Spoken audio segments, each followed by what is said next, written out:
where am I going with all this? Life's worth living. That's what I'm trying to say with all this. Life's worth living, all right? It's not to say life doesn't get you down. Of course, like, it's probably not ideal if you chat when I'm literally next to you. How about that?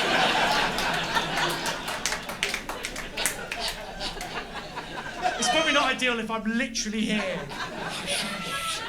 What are you talking about? You need a wee. Get that camera out of my face.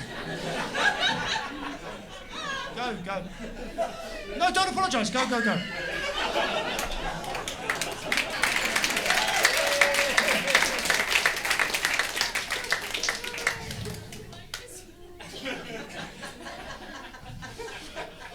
It is worth. Look, that's the point. It's not to say life didn't get you down. Of course, like, you think I haven't had setbacks? Think I haven't had I mean, look at me. I'm literally sat in the front row of my own gig.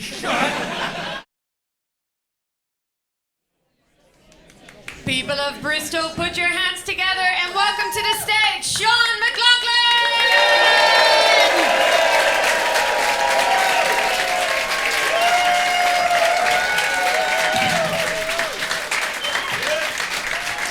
Thank you so much. Round of applause from Mickey, who opened the show. How good was that? Well, thank you very much for coming. Bristol, what can I say? One of my favourite cities, genuinely in the world. I've always loved doing comedy here, because it's unreadable. Because who are you people? What is this place that is famous for Wallace and Gromit and slavery? What is going on?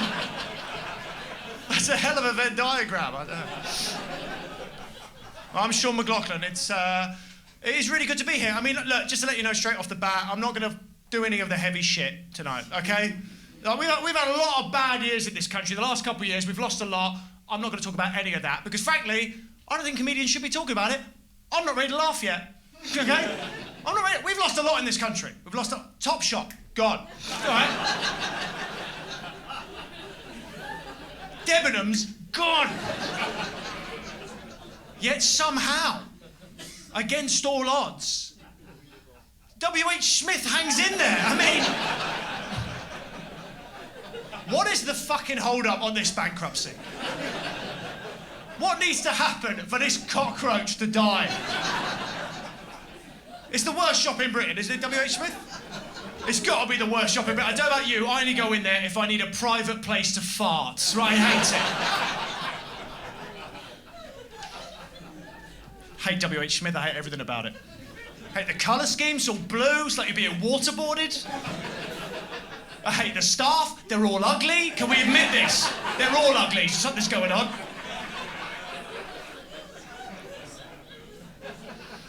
Sorry. Fuck, I've forgotten a bit already. Does anyone here work for W.H. Smith? Stand-up comedy, can I just say, it really is as hard as I make it look. I hope you appreciate that. It really is.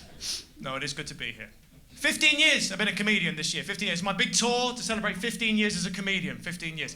And I'm proud of that, I am proud of that. Do you know what I'm most proud of? I never sold out. I'm proud of that, never sold out. I don't even mean artistically, I've literally never sold out a gig in my life. And I don't plan to, because I'm not a corporate shill like your other comedians. I stick it to the man. I don't let them get to me. I don't. Like, for example, this bucket. Now, I brought a bucket on stage. That's pretty unusual for a comedian. But let me tell you something. You just say, oh, you've got one.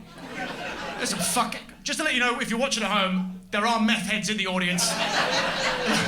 Lower your expectations accordingly. Listen, because I stick it to the man. I don't let the man in. I don't even use the internet. I don't let the big tech companies know me. Like, they think they know me. Google, they think they know me. You know, they know all of you. They've got profiles of everyone in this room based on what you type in, but Google don't know me. Because what they don't realise is I spend an hour every morning feeding them false information about myself.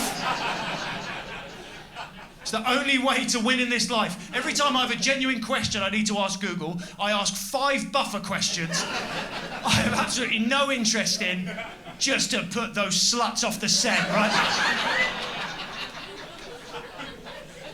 It's not an easy life, but I do it. I do it for you. I sit down in the morning and whereabouts in France was Napoleon born? Can you visit Napoleon's childhood home on Corsica? Vegetarian restaurants near Napoleon's childhood home. Then I get down to it. Do turtles come? Images. It's the only way to stick it to the man. And you've got to stick it to the man in life. You've got to stick it. And Google are the man. Make no mistake. Google are the... Here's how I view it. If Google was a bloke, he would be in prison. If Google wasn't a faceless corporation, if it was Nigel Google down the bar, finishing all your sentences for you, taking pictures of your house from space, fuck off, Nige. How are you getting away with this? You don't even pay your taxes, man. I suppose my main thing about Google is, they're just so American. Do you know what I mean? They're like the ultimate American company. Because nothing's ever enough for America. And nothing's ever enough for Google. I mean, my God, they still advertise. Think about that. Google still advertise. What is your problem, Google? Who has slipped through the net? Who is watching an advert for Google today going, Google? Jeeves, is this true? They're relentless. I see adverts for Google every day of my life. I see an advert for Google. I saw one this morning. I was on YouTube. I was watching this turtle thing. It's none of your business. It's none of your business. And before the video, there was an advert for Google, which is very surreal because Google own YouTube. I don't know if you know that, but Google own YouTube. So it's very surreal when then they go, hey, go on Google. It's like, I'm fucking hit. I'm on it. How much more can I give you? How much more of me are you going to take? You do it all. You do my email, you do my calendar, you take me around town, you've got photos of my knob. How much more do you want?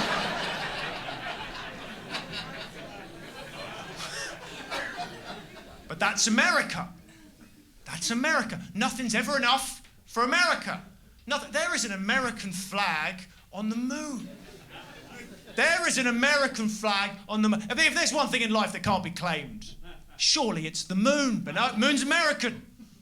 Makes sense. Of course the moon's American. It's white. It's round. It's inexplicably involved in women's reproductive organs. It makes sense.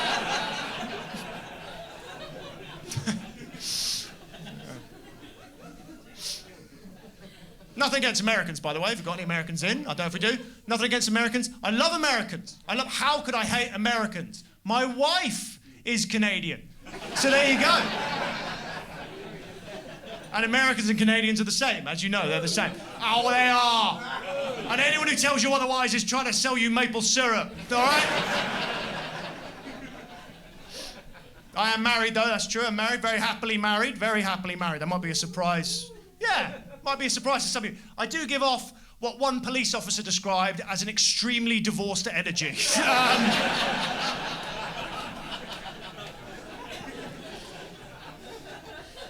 But I love her.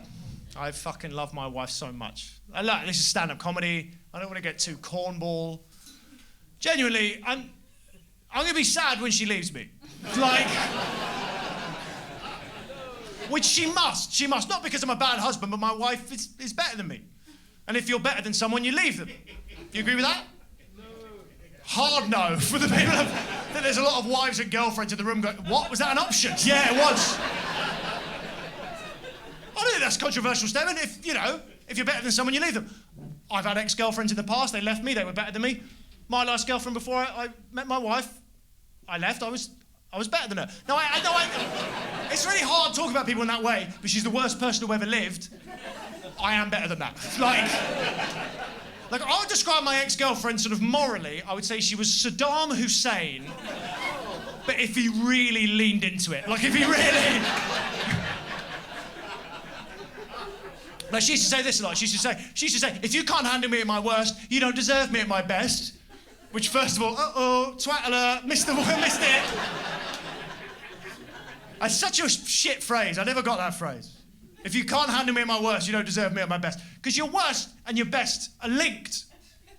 No one's that complicated, you know?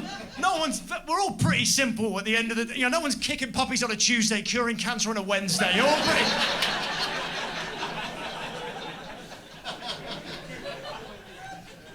My ex-girlfriend, at her worst, she would get aggressively drunk, she'd hurl abuse of my friends and family, she'd lower my self-esteem, I would say systematically, so I was scared to leave the relationship. Yeah. At her best, she wouldn't. So...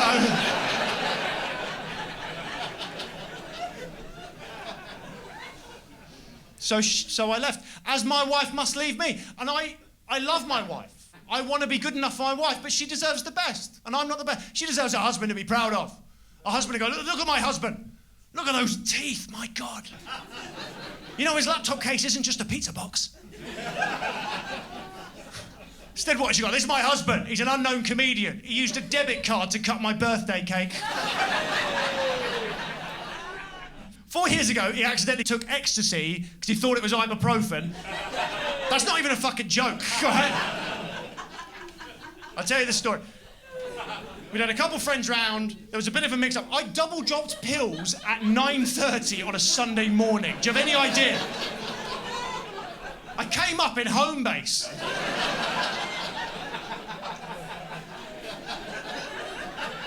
I was with my wife. She was like, "Are you okay?" I was like, "You have got to feel this gravel, baby." That's where I got the bucket. Anyway. Canada.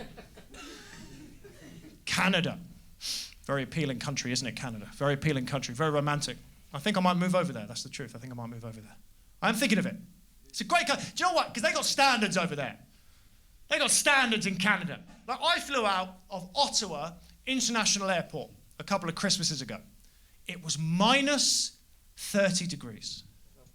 Minus 30. And the planes were taking off. And the schools were open. And nothing was... If it got to minus 30 in this country, do you think the airports would still be fucking open? If it got to minus 30 in this country, the Prime Minister would go on the news to legalise cannibalism. Okay?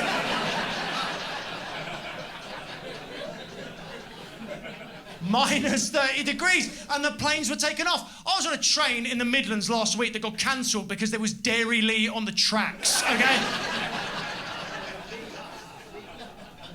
We're losing our standards in this country. This used to be a great country. We're losing our way. I mean, do you agree with that?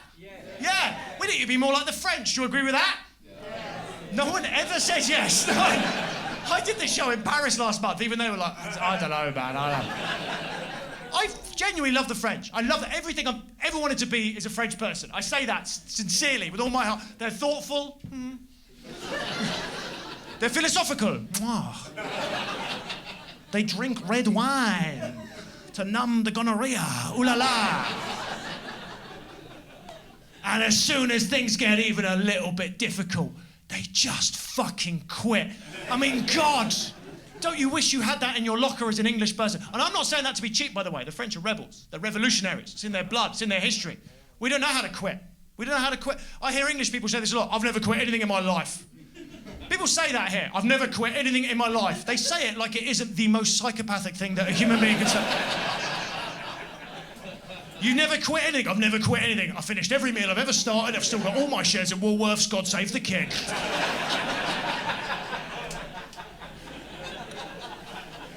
I'm intimidated by the French. I'm intimidated by how good they are at quitting. Like, that's why I never get it when people always say, French quit the Second World War. Yeah. It was shit. Doesn't always work, that one, but thank God for the liberal metropolitan elite. I mean, what can I say? Not allowed back in Guildford.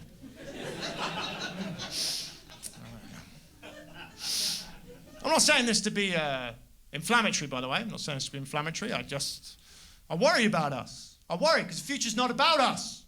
The future's not about Britain. It's not about France. It's not about Canada. It's not even about America.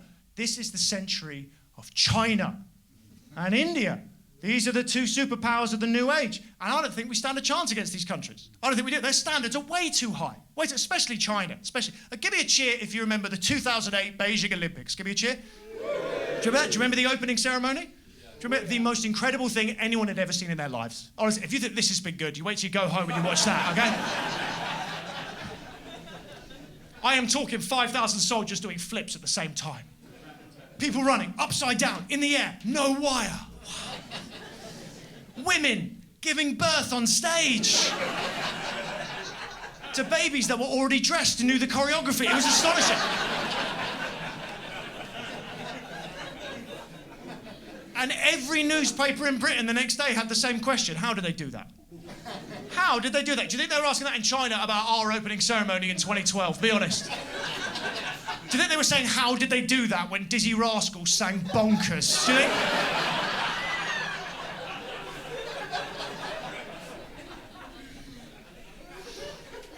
Change is coming. It's going to be hard for us. It's going to be hard for us in the UK in particular, I think. Because for all our lives, no matter how old you are, America has been the superpower. They've been the super... And we had a pretty good deal with America, all things considered. We had a pretty good... Yes, they were aggressive. They ran their culture down our throat. They wouldn't shut up about it. We're America. We'll put a flag on the moon. We'll put a Starbucks in your nan. You know...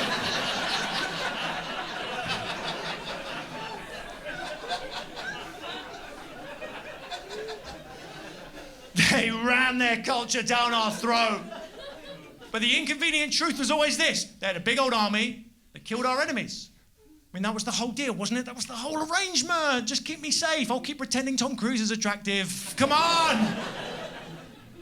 But now who knows what the deal's going to be with China? It's different culture, different way of life. Different country. I mean, even Tom Cruise, Hollywood, bow to China. All the Hollywood films now have to appeal to China first. I don't think that's a problem, by the way. But you know, the Chinese government, they vet the films. They edit the Hollywood films. Makes sense, of course. But it's a weird use of China's sudden wealth and power, don't you think? Influencing Hollywood after centuries of pulling themselves up. What are you going to do? You're going to close the sweatshops? You're going to bring in democracy? No. Let's make sure The Rock doesn't do anything gay. Just do that.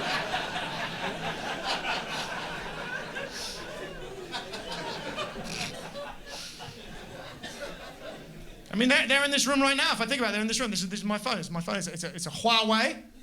Huawei, best phone I've ever had this. Best phone I've ever had. Chinese government phone, Chinese state phone. But, you know, I do live my life as if, you know, someone's probably listening. Probably, because everyone else is. You know, Facebook's listening, Google's listening. Some poor sat right now is in Chinese Central Intelligence on a headset and he's on Sean McLoughlin live in Bristol duty and he's just sitting there listening, and I bet I'm the biggest joke in the office. Bet his colleagues flick his hair. Is Sean dying on his arse again? Fuck off, he's having a good one.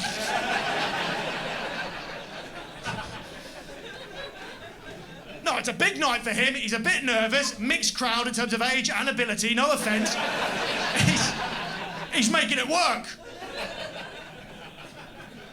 I do it for you, Wong. I don't do it for them. I do it for you.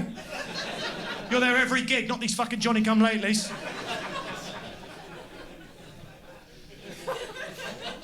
I respect him. I respect that man. I respect the Chinese people. I respect the Indian people. More than most of us in the West, I'd say. Because, and this is just my opinion, I think these are two countries that in many ways we patronised. For years and years we patronised these people. We sort of viewed them as more inherently mystical or spiritual, just because they were poor. We did. We sent them our gap year students. And they would come back and be like, oh my God, these people are incredible. They don't need money over there. Their religions, they have such a connection to the earth. They don't need money. I was in a Taoist temple in Shanghai. I studied with monks in Tibet. I went to India, I meditated. They don't need money. The shoe is on the other foot now, ladies and gentlemen. Because in 20 or 30 years, these countries, they're going to be so much richer than us that we're going to be getting hordes of their gap year students coming here to learn the ancient cosmic secrets of the fucking Church of England. All right? And it is going to be humiliating. There's going to be 21-year-olds in Beijing with mullet haircuts, bulldog tattoos, fresh off the flight, going, oh my God, I just got back from England, it was amazing. I was living with a vicar in Basildon, he changed my life. Look at you, like, you don't even know what a custard cream is, do you? This, slush puppy maker, big part of their culture, actually. Oh, they need money. Watch Antiques Roadshow, maybe you learn something.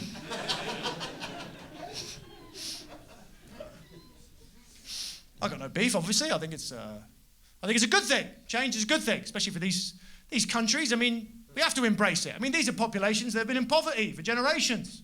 It's good. They finally have a chance to be as rich and as happy as we all are. That was a joke. That was a joke. No, certainly the Chinese. When I talk about the Chinese, I don't mean the people. Chinese government, on the other hand. Now, look, I'm going to pick my words carefully. But the Chinese government, I think it's fair to say, there's a couple of bad eggs in there. Some real double yokers, you know what I'm talking about? They're up to some nasty shit. Your human rights violations, your concentration camp, your classic stand-up comedy. Fair. And I don't know if you remember this, but at the beginning of this year, Beijing had the Winter Olympics. We gave Beijing the Winter Olympics, and the rest of the Western world gathered together in January of this year, and they said, right, we've given Beijing the Winter Olympics, but we can't let this government run roughshod over their own people. We're the West. We're the best thing that ever happened to this civilization, and we need to make a point. No, we're not going to invade them, all right? We need the money. So what we're going to do is... No, it's better. What we're going to do is, we're not going to send any diplomats to the Winter Olympics. I mean, you remember that speech, don't you, from Churchill? We'll fight them on the beaches, we'll fight them on the streets, we'll never surrender. And if that doesn't work, we're actually not going to show up to your ski jumps, okay? Look, I don't know anything about world politics. I don't know anything about world politics, I admit that. But trust me, I know everything there is to know about putting on events that no one shows up to, okay? saying all this stuff. I don't actually have opinions on any of this stuff, by the way, that I'm saying. I don't have any opinions on it. I'm just saying. I have to say something, you know. This is my job, I have to say something. I don't really have opinions. I really don't. Like, when I was younger, I had a lot of opinions, but now I'm 34 years of age, and my entire worldview has sort of been narrowed down to two core ideas. And I'm going to say these ideas now because I actually think this is what tonight's show is all about. And the first one, and this sounds syrupy, but I want to say it, life is worth living. Life is precious, life is sacred, no matter how hard things get, how rough things feel. I think people can always forgive, we can always grow. I honestly think our best years are ahead of us as a species, genuinely. Thank you. My second core belief is that we need to reinstate the death penalty in this country. So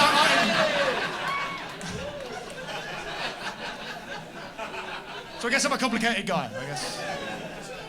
The old me, you know, when I was a teenager, it was a different story. All I had was opinions. All I had was opinions. I was just an opinion with shoes. That's all I was. And I used to go around. I used to bark my opinions at anyone who'd listen to me. I'd bark them, no matter who they were. I'd go, yes to gay marriage. No to fox hunting. How dare you offer me a chalk ice while Guantanamo Bay is open?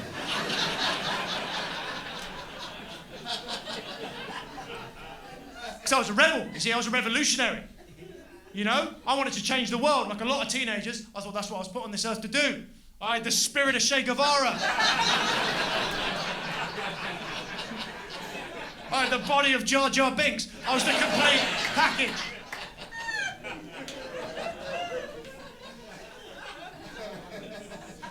And it culminated in this. When I was 15, right? This is what I'm about to tell you is the most embarrassing thing that ever happened to me. I've never talked about this on stage in 15 years, because I've always been too embarrassed. What I'm about to tell you is the most embarrassing thing that has ever happened to me, and no one's got a cavity search in TGI Fridays, Guildford, don't ask. When I was 15,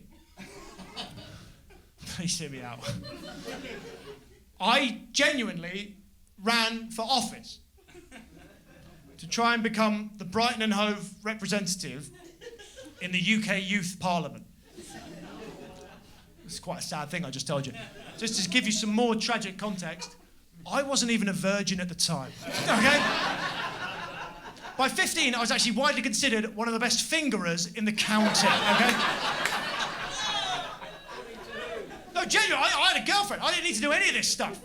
And she didn't get it either. She was like, why are you doing all this politics shit? I was like, babe, I get it. You don't want to be another Jackie Kennedy. I won't let them get to us, okay?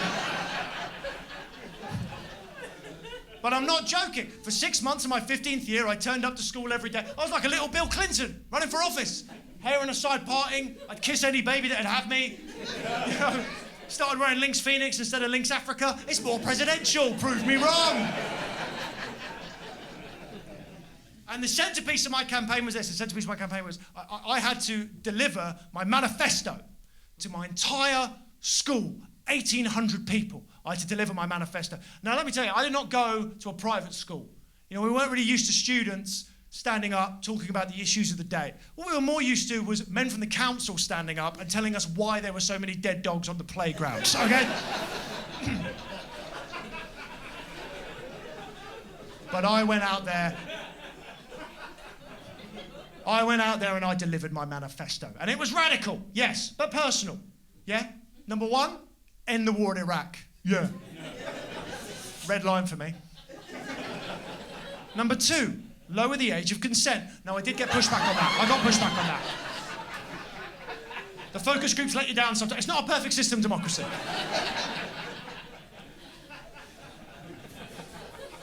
So I'm out there, I'm delivering my manifesto, I'm giving it both barrels, just like tonight. And I get a heckle. Now, people think I might be scared of heckles at this job, but I'm not, because the first heckle I ever got was the worst. Kevin Jewsome, sixth former, shouted out from the back of the hall, "Oh, you're so shit, man." And the whole school started laughing at me. The whole school, yeah. Now listen, you got to picture it. I'm 15. I'm 15 years of age. Whole school's laughing at me. I've got Lynx Phoenix getting all over the shop. And I'm just thinking, they're laughing at me? They're laughing at me. They're going to feel pretty stupid for laughing in a minute when I do my rap. Okay?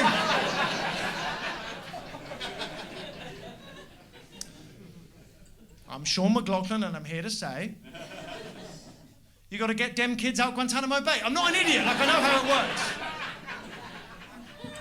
And if she's 15, turn the other way. It's not a perfect system. Democracy's a flawed system.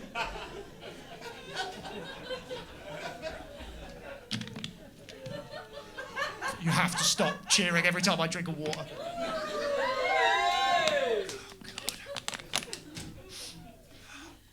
That was the old me. Missed that. Do you ever miss that? Being a teenager, being young, knowing what the world is. Used to know what it was all about. Now, what do I know? I don't know anything. You know. I just want to change the system.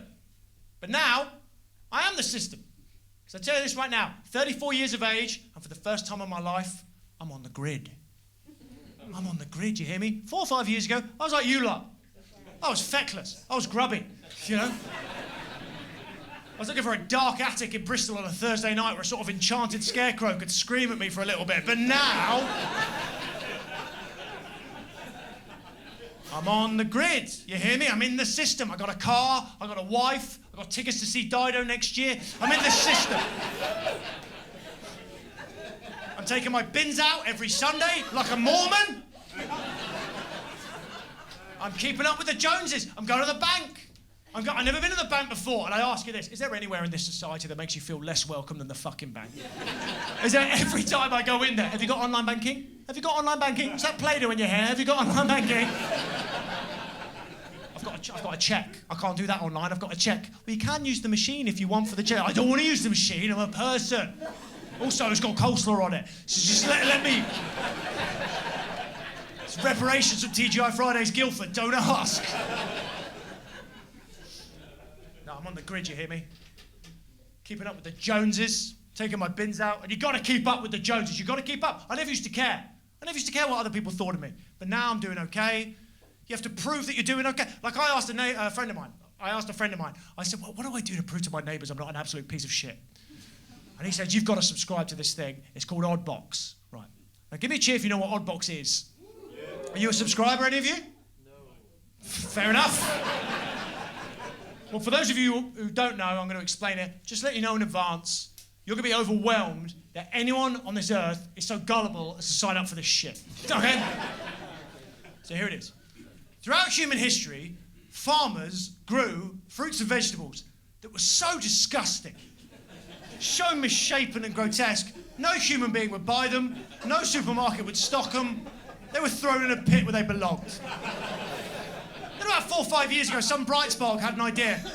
I think we could put all this unsold crap in a cardboard box and sell it to twats like me at a premium, right? So I'm now spending £45 a month, right? £45 a month on fucking courgettes with swastikas on them, right?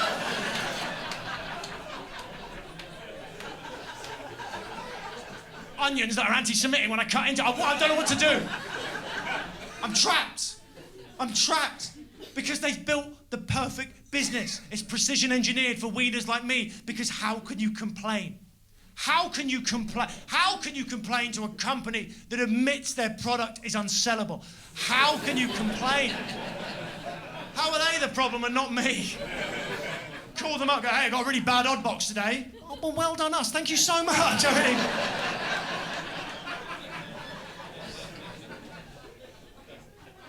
I'm on the grid, taking my bins out every Sunday. And I fucking hate taking my bins out. I hate taking my bins out. Yeah, I do. Because every Sunday I take my bin out, my neighbour, he takes his bin out at the exact same time. Des. Oh. I don't know what I hate most about this guy. It's like he's got a sort of shit-eating grin. He's got that sort of British fear in his eye. Like,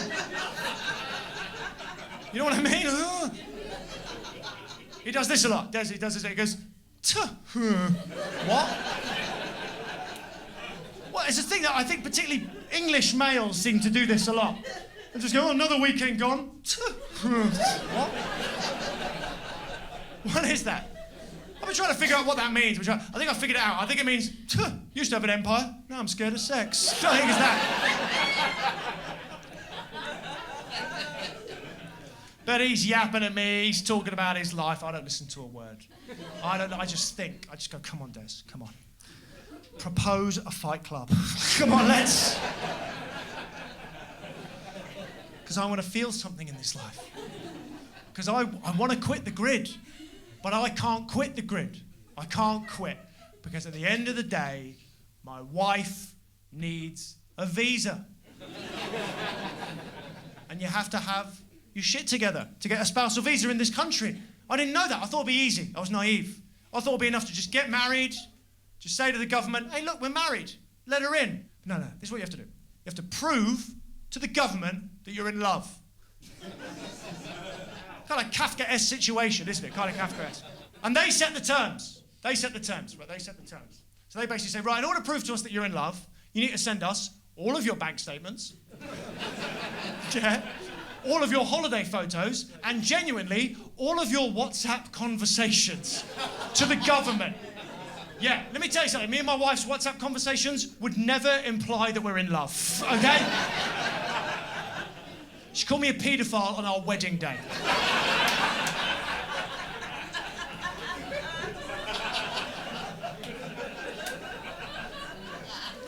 It is relentless, it is bureaucratic, form after form after form, 10 grand in the hole, and they tear you apart. They tear you apart. It's the most invasive thing that's ever happened to me, and I almost got a cavity search at Alton Towers, don't ask, okay?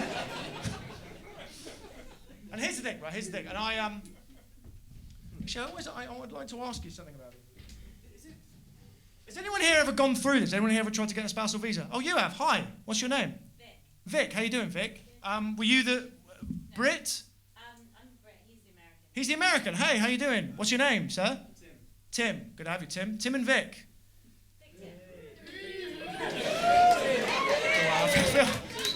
Not as much camaraderie in the room as I hoped. And so you were the Brit, because there's a bit in this. I always have to ask people, because people don't believe me when I say this. Did you have to write love letters to the government? Did we? I thought I was being fobbed off. Like, genuinely, people don't believe this. As the Brit, as the native, I had to write, effectively, a series of love letters to the government about how much I love my wife. About how much I need it. I basically prove it wasn't a sham marriage with the written word, yeah? My wife, she was very worried about this part. She kept saying to me, Sean, just don't mess around on this. Just follow the template that they've given. And I was like, babe, the template's in the bin, okay? I'm an artist. I think I know how to write about love. Look, I don't know about you, Vic, but I think love's about what you don't say. So you give me the same look that she gets. Like, you know what I mean, though. It's complicated love. It's complicated feelings. You know, it's a grey area. It's reading between the lines, the way Hemingway wrote it. Right, look. I've got my letter to the government right here. I'm going to read it to you now. Sums up everything I feel about my wife. Yeah, just to let you know in advance, there's not going to be a dry eye in the house. All right? All right. I write concerning my beloved.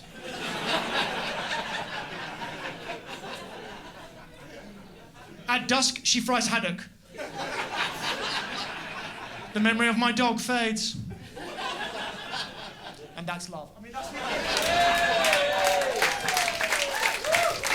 And if they can't see that's love, that's on them, that's not on me. Form after form after form. 10 grand it costs, 10 grand, just to apply. And they never tell you how well you're doing. And they don't give you the money back if you don't get in. It's not a deposit. And we never know how well we're doing. We never know. Our entire life we could be torn apart by the bureaucracy at any point. And then finally, we get the call we've been waiting for, me and my wife. Meeting, me and her, with an immigration officer in Croydon. As if we haven't suffered enough.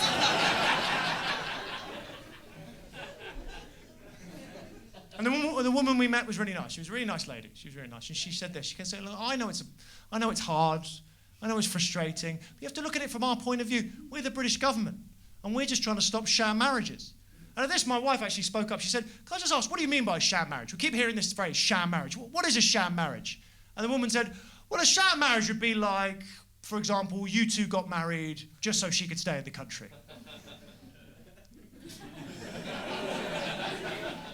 So we're in a sham marriage. Like, I'm in a sham marriage. That is absolutely what we did. I'm in a sham marriage. How do you feel? I'm in a sham marriage. Is it weird now? I'm in a sham. Oh, fuck no. I forgot a bit. Yeah. Does anyone here work for the Home Office? Is anyone here? Because if you do, I've got two things to say to you. One, I love my wife, all right? I love my wife, and she likes me. The day I met my wife was the happiest day of my life, without exception, okay? And I once sat next to Ian Beale on a coach. It's all right? The love is real. The love is real. The marriage is a sham. Of course it is. Grow up. But the love is real. But the second thing I'd say to you is this. I don't think sham marriages are an issue. I genuinely don't. I don't think sham marriage is an issue. I think sham marriages are just a natural byproduct of the system we live in, whereby if you marry someone from another country, they get into the country. We all accept that, of course. If you marry someone from somewhere else, they should be allowed in, of course. But we also say, well, we need logical immigration policy in Britain. Well, which is it? Which one are we going to do? Is it going to be love or is it going to be logic? It can't be both. It can't. My wife has exclusive access to my knob, and now she gets to see Big Ben. Where is the logic there? Where is the logic? Like, I'll put it this way. My wife got it. My wife got her visa about 4 months ago, one of the happiest days. I couldn't believe how happy I was. She immediately told me she wanted an open relationship. I'm choosing to ignore that. Okay?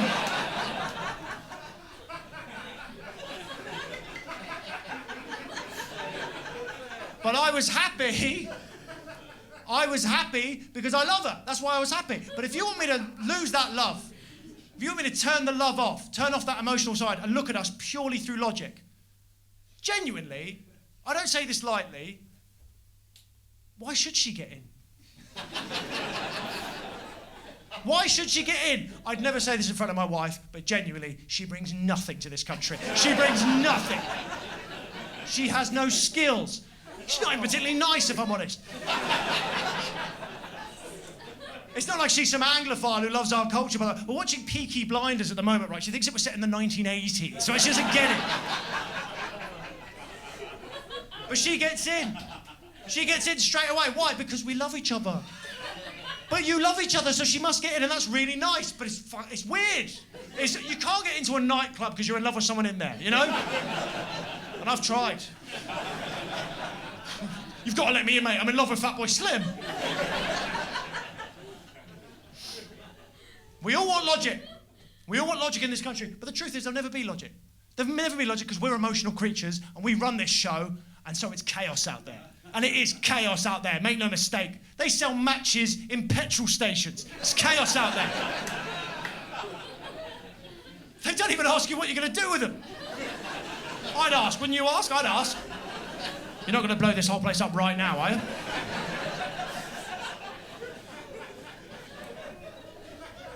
It's chaos. Like, right, I was listening to a debate show recently on the radio, and they were talking about cannabis legalization. And there was a bloke on there making some good points, and he kept saying there's no logic to the fact that you can buy alcohol in this country legally, but you can't buy weed, which is a far less dangerous drug. Some of you might agree with that, some of you might not agree with that. But the thing is, that argument ignores all the things that we can buy in this country that there's absolutely no logical reason for us to be able to buy. Like, yeah, you can't buy weed. Maybe you should be able to. Do you know what you can buy? Do you know what every single person in this room could buy tomorrow, if you wanted to, and there's no debate as to whether it's right or wrong? A horse.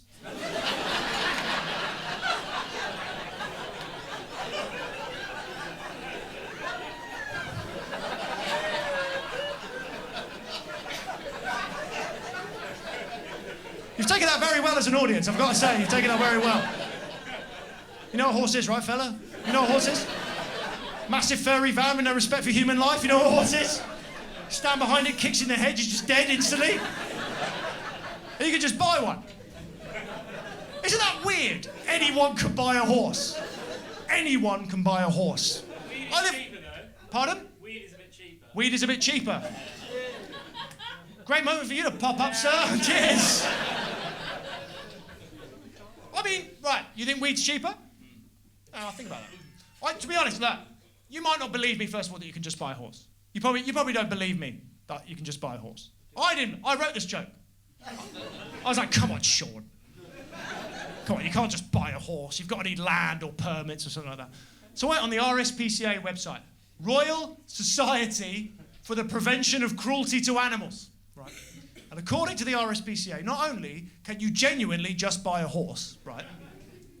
They fucking sell them. Right?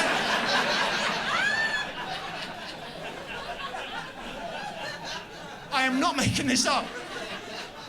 Do you know how much it costs to buy a horse at the RSPCA? Do you know how much it costs? £40. For a horse. Do you know what a horse is?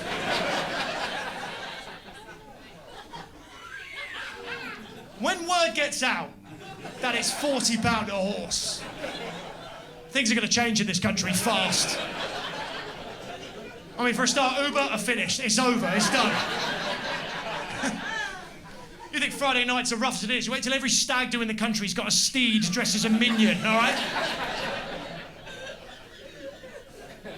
Everything's going to change. Maybe it'll be a good thing. Who knows? Maybe it'll be good. Go back to horseback. Think of the problems it could solve. Think of the problems. I mean, big problems at the minute. Cost of living crisis. Petrol's through the roof. People are worried, how am I going to get around? I can't afford to get to work. £40 horse, easy, one payment, that's it, £40 horse. One payment, that's it, you're finished. You might think, well, sure, come on, you have to clothe a horse. You have to feed a horse.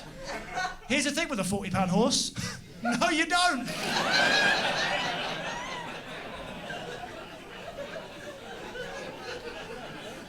It's a £40 horse. It's a £40 horse. Just leave it at the side of the road. It's a piece of piss. It's like those scooters. What else are you going to do with it?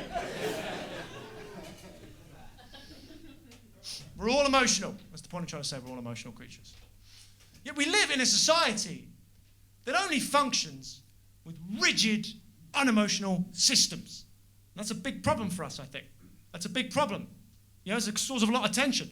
Like, I think about the post office, the ultimate. Every time I've ever been into the post office has been for emotional reasons. And everyone who works in the post office is a cunt. Like, everyone. I'm not saying that they are, but the system turns them into one. Like, I used to go in there a lot. My wife's from another country. I used to go in there, and one time I went there, I was in a pretty bad way. I'll be honest, even worse than tonight, if you can imagine. And I went in there, and they went, all right, what are you sending? And I went, I've got a package here for the woman I love. I've got a ribbon from her hair. I've got a ticket from our first date. And I've got 20 handwritten notes saying if she doesn't come back home and tell me this is going to be all right, I think I might actually kill myself.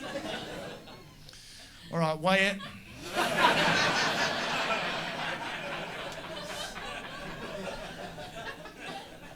That's it. That's how we live. That's how we all live in that grey area, the slipstream. It's tough. We are emotional. Like I'm very emotional. I accept that. I'm probably too emotional. I'm all emotion. I'm no logic. Like these days, I don't know about you. I don't even wait to the end of a sentence before I decide whether I'm getting good news or bad news. I emote so quickly. I have to. I actually don't think I'm the only one. I've got a joke I think sums us up. In order to tell you this joke, I'm going to have to reveal some information that's secret, so let's keep it in the room. But it has recently emerged that me and my wife are expecting a child. You have to let me finish. You have to let me finish.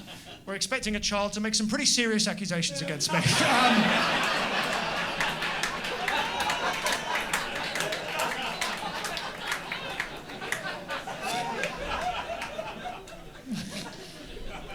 How do you think that went for you? How do you think that? Yes, you're my type of audience. You're emotional people. There's no way this will blow up in our face. I like that joke. I like it because it's sort of offensive, but it isn't, you know? Because I don't really do offensive comedy. I'm not really interested in shock comedy, you know? There's debates in a minute about shock comedy. Is it right? Is it wrong? The main thing is I just think it's boring. I think it's easy. Anyone can do it. Anyone can just use an offensive word, you know, a trigger word, trick an audience's emotion into feeling something. You know, bombarding, paedophilia, necrophilia, rape, anyone. Because also, use your head. Murder, far worse act. Murder's the worst thing a person can do. But that word, murder, doesn't shock us like those other words. It's far more socially acceptable. Yeah? Right, if you don't believe me, let me just ask you all a question, right? Do you think that Sophie Ellis-Bextor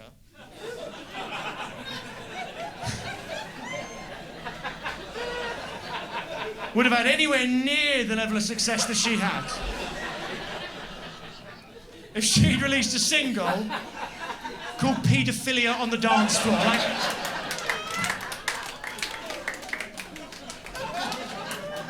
you're ever going to burn that goddamn house right down? Don't you know what they're doing in there?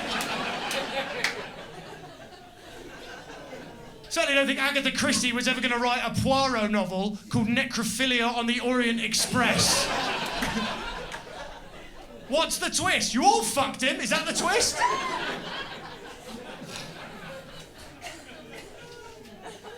That's an example of a joke I wouldn't tell. Because I don't want to be part of this intensification of the language. The way we talk to each other now, way too intense. Way too intense. Like, especially online. Like, I'm not on social media, I don't know about any of you lot, but I'm off all social media for good. And when I say that, you know, I do have all my accounts. I post every day. But I can't live with how intense the language is on there. Particularly on Instagram, I have to say. I think it's the worst one in many ways. Now, I've got an observation about Instagram. Now, look, cards on the table. I worry this observation is at best lazy and at worst genuinely sexist. But do hear me out, because I said it to my wife, and she said, no, it's actually a pretty good observation. You should use it if you get a nice crowd. You're a lovely crowd. Do you mind if I try it? All right, cool. Right. Women, right?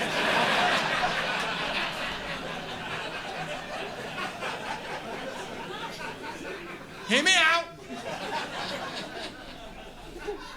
I just think the way that women interact with each other on Instagram is way too intense and needs to be dialed back immediately and permanently, you know? Like, if I post a photo on Instagram, I'll get a couple of comments. You know, my friends might write something stupid, what time's the dog parade? It does really hurt. My wife posts a photo on Instagram, her friends react like we are living in an epic Greek tragedy, okay? She'll just post a normal photo of her just in a park, just someday. Her friends will say things like, once again, your beauty has rendered me speechless.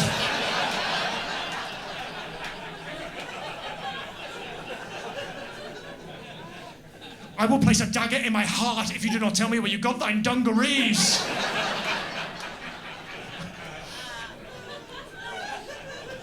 Surely only Zeus himself has enough fire emojis to do justice to your hair.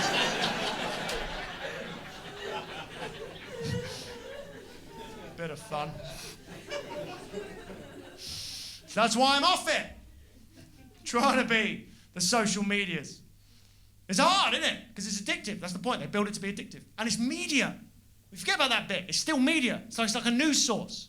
Twitter is a news source, and it's addictive. I mean, the old media, the mainstream media, some people call it the lame street media. It's pretty funny, you give them that. Like, it has its issues. It was never habit forming, you know?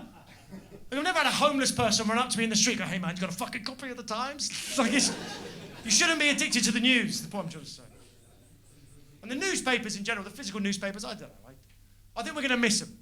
I think we're going to miss it. Because in 10 years, I think it's fair to say newspapers, physical newspapers will be gone. And I think of all the things in our era of life, newspapers are the one thing that are going to really blow future generations away. They're not going to be able to handle it. Like, imagine telling a kid in 30 years what a newspaper was. They'd be like, you're telling me there was a 7,000-page document with all the news in it and all the sport, and some of them just had tits in. I go, yeah, that's what we had before the internet. We had this sort of big Argos catalogue full of news and sport, and yes, topless women, but also money advice, war photos, Garfield comics. It was a very complicated time. What was it, like once a month you'd get it? Every single day of your life. There was a new one waiting for you at your doorstep every day of your life. What, there wasn't like a shop that you went to? This is going to sound crazy. We hired children to bring them to us.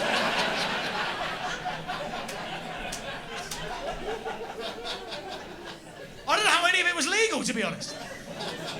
We had massive heavy bricks full of tits and images of war, and we summoned the children from their beds.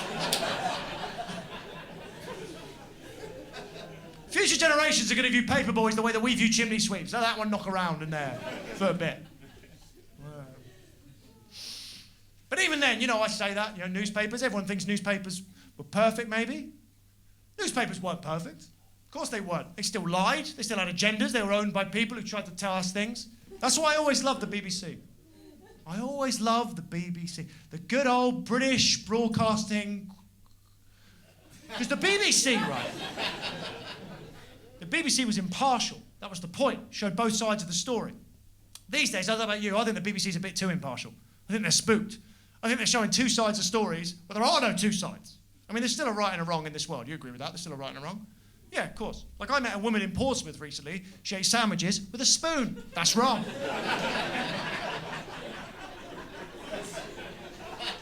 But I couldn't say that on the BBC. I couldn't go on the BBC and be like, look, you shouldn't eat sandwiches with a spoon, all right? Not unless there was also someone there from the South Hampshire Sandwich Spoon Alliance telling me to get out your London bubble, find out how people in Britain are really eating their sandwiches. Everything on the BBC has to have two sides, everything. And I'm now going to tell you a joke that has literally never worked once, okay? Okay? Everything on the BBC has to have two sides, everything. They can't even show Planet Earth anymore, celebration of the natural world. Not unless they also show Jeremy Clarkson's greatest oil spills, you know? They can't even show Dad's Army, that wonderful sitcom about pensioners fighting in the Second World War. It's too one-sided. The only way they could show Dad's Army on the BBC now is if they made a second sitcom about Nazi babies. That is the best joke in the show. No one ever laughs at it. Do you not? You get it, right? I think it's... All right, I've been doing this joke for a little while. I've actually been working up this idea. It's actually called Don't Tell Himmler. I think it'll be a big hit. All right? It's kind of like Rugrats, except they're cartoons. You got guns. You spilled juice on the killing list. Don't tell Himmler. Bow, bow, bow. Is this thing on? What time is it? Look at that. You all right? What time is it? Bloody good question, Mom. What time is it? Time to wrap this up. Fuck, I'm tired, man. It's been a good show, this. You kept... Yeah.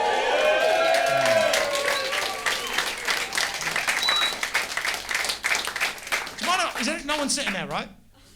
Can I sit there? Is that weird? Sit down. Oh yeah, cheers. Feed the mic. Thanks, man. Oh. What a load off.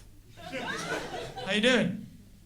Is this all right? Is this weird? It's just nice to be part of a group, isn't it? Oh, it's nice, isn't it? It's nice in here. It's nice, yeah. I'm sat here now. I get why you've all been acting the way you have.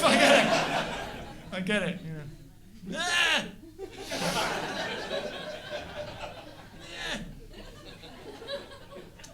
Where am I going with all this? Life's worth living. That's what I'm trying to say with all this. Life's worth living. All right? It's not saying life doesn't get you down. Of course, like, it's probably not ideal if you chat when I'm literally next to you. How about that?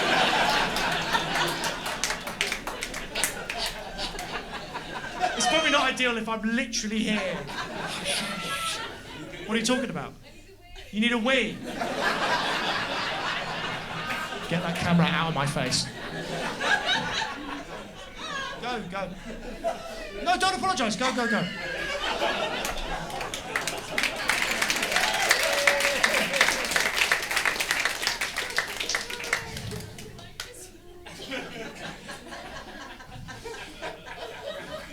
Anyone else need a wee? Genuinely, you need a... All right. Everybody needs a wee. Out now.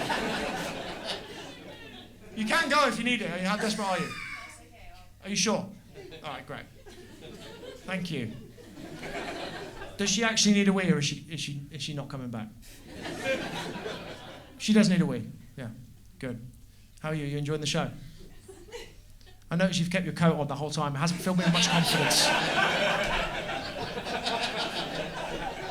You never felt like... You always sort of were in two minds about staying. I appreciate that.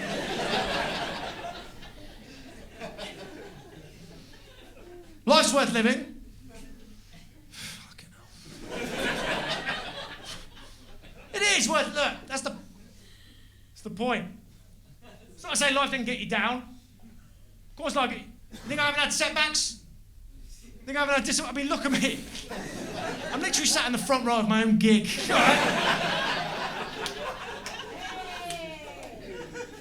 Back in. Good. Don't apologise. You've been really respectful the whole night. I appreciate it. That's better, is it?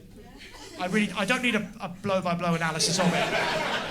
I have gone for wheeze before. It is better afterwards.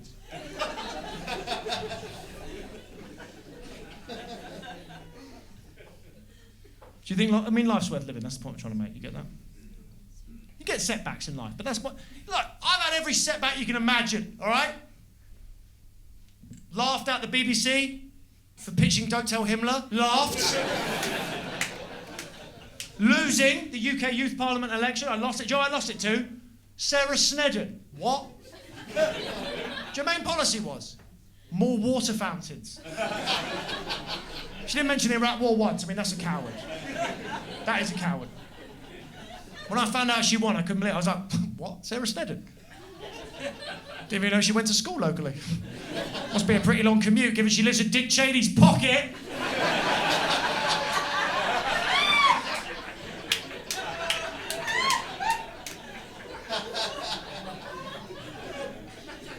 You couldn't throw me a bone? You couldn't... Oh, that's fun. 15 years I've been doing this. Sam, is it? Was that your name, Sam? Yeah. 15 years, Sam. 15 years. I was 19 when I started this, and I never sold out.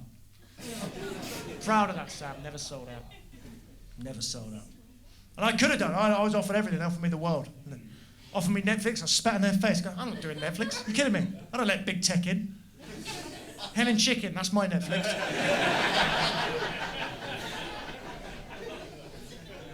Offer me Amazon Prime.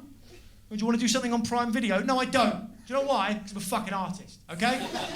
Call me old-fashioned, call me stubborn, but I'd rather people didn't discover my work as a byproduct of ordering a broom, okay? It's called dignity and I shit it.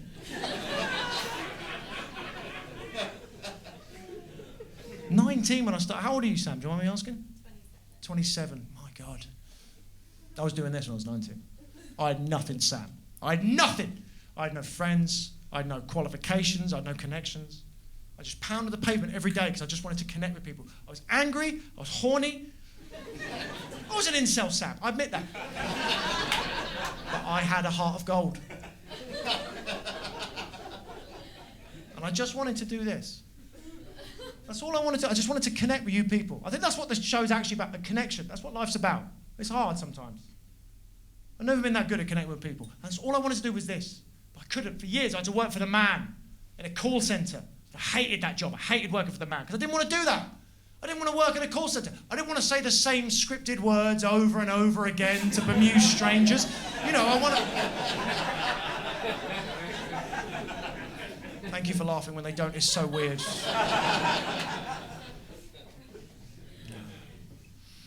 I just thought maybe one day, you know, I thought maybe I could save someone one day. It's a bit hoity-toity, I appreciate that. Pretty big, could save someone, but you know, art has saved me in the past. Comedy has saved me at my lowest points. I thought maybe I could save someone. Spoiler alert, 15 years in the game, I've never saved anyone. In fact, there's a bloke in Hereford I genuinely think I pushed over the edge.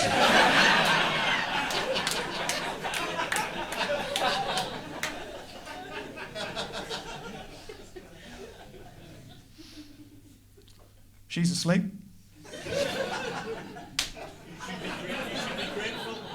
She what? She'd be grateful. Oh, I should be grateful. Yeah, I guess so.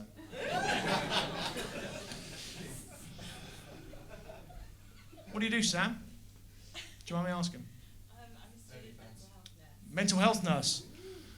Well, you must be having a field day.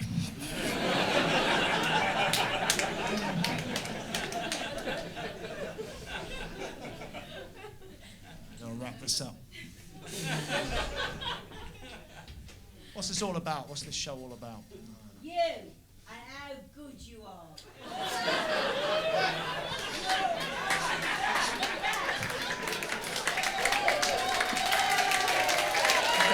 Let's. I mean, normally I don't accept standing ovations from people who've been asleep for half the gig, but I do appreciate it. I do appreciate it. Waking up after that.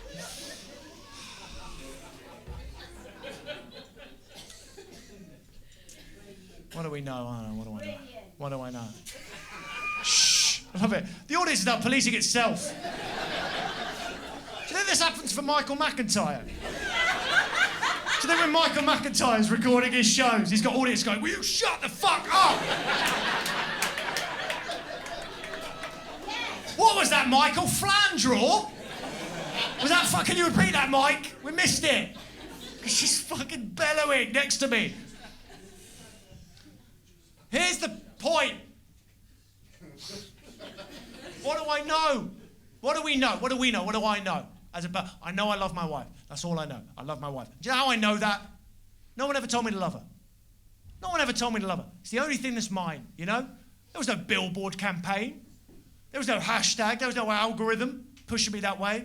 Rupert Murdoch didn't sit in an ivory tower, figure out a way, let's make him fall in love with her. There's no national backstory that pushed us a certain direction. We met, we fell in love, we got on, we fall apart. It's the same for all of us. All we've got is each other, unfortunately. Can you please get that?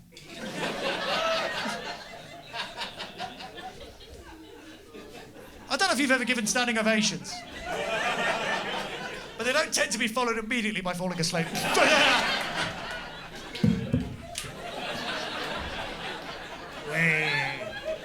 Way, shorty boy!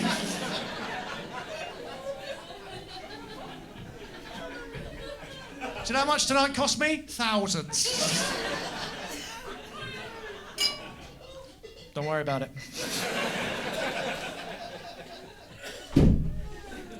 All we've got is each other. That's the truth. So let it all end. Let the sea levels rise. Let the nation states collapse. Let the banks crumble. I'll be fine. So I'll just be with my wife and our kids on a horse. He's dressed like Banana Man for some reason. Travelling through what used to be Canada. And because of global warming, the ground will be hard and infertile. It'll be a second Dust Bowl. And of an evening, we'll make a base camp, my wife will cook something, and I'll just throw another Wayne Rooney book on the fire.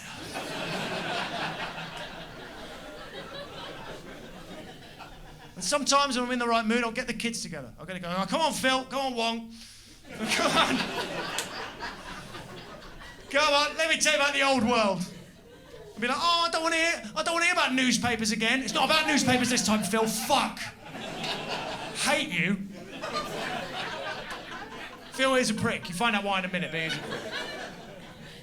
I go, listen, when I was your age, right, we had this thing. It was called the man. And the man dominated our life.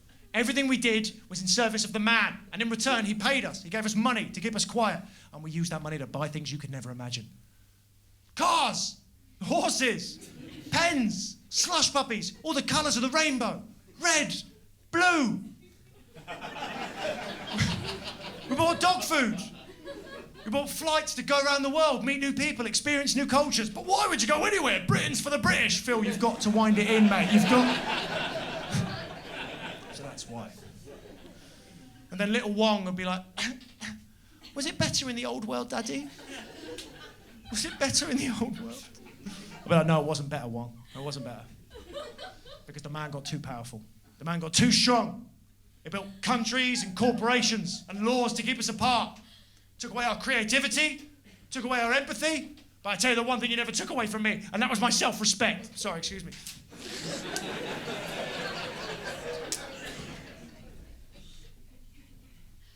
There is literally 40 seconds left. There is literally 40 seconds left. Pause it. Oh, we gotta pause it! Because fucking hipster Mario drank too much pale ale.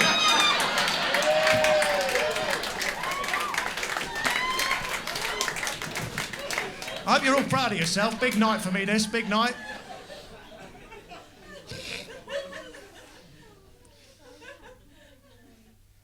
Little Wong.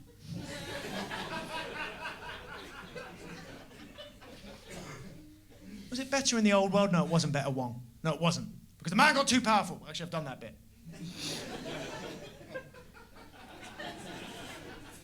All I ever needed... This is back in the camp, remember that.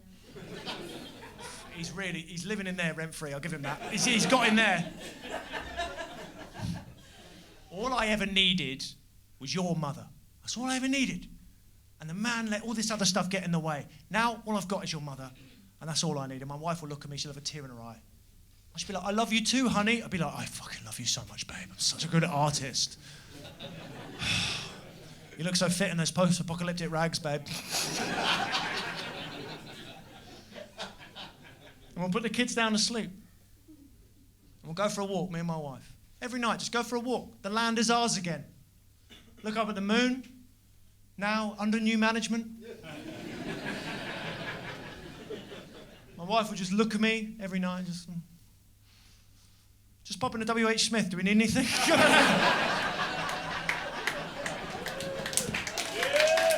Hey, thank you so much for coming, guys. Hope you enjoyed it.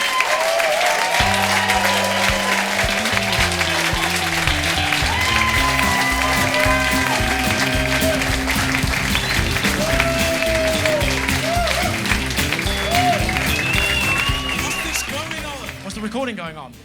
They're putting it like, you know when you watch a TV show, like you know, like when you watch like CSI Las Vegas, and like they're in a bar and they're showing something on the telly in the bar.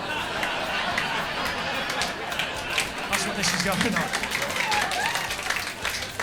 Because usually they show like sport, but actually they've realised it's cheaper for me to just record a full special that is shown on in the bar at CSI Las Vegas. Isn't that mad? But look, it's a break's a break, you know what I mean? Thank you very much.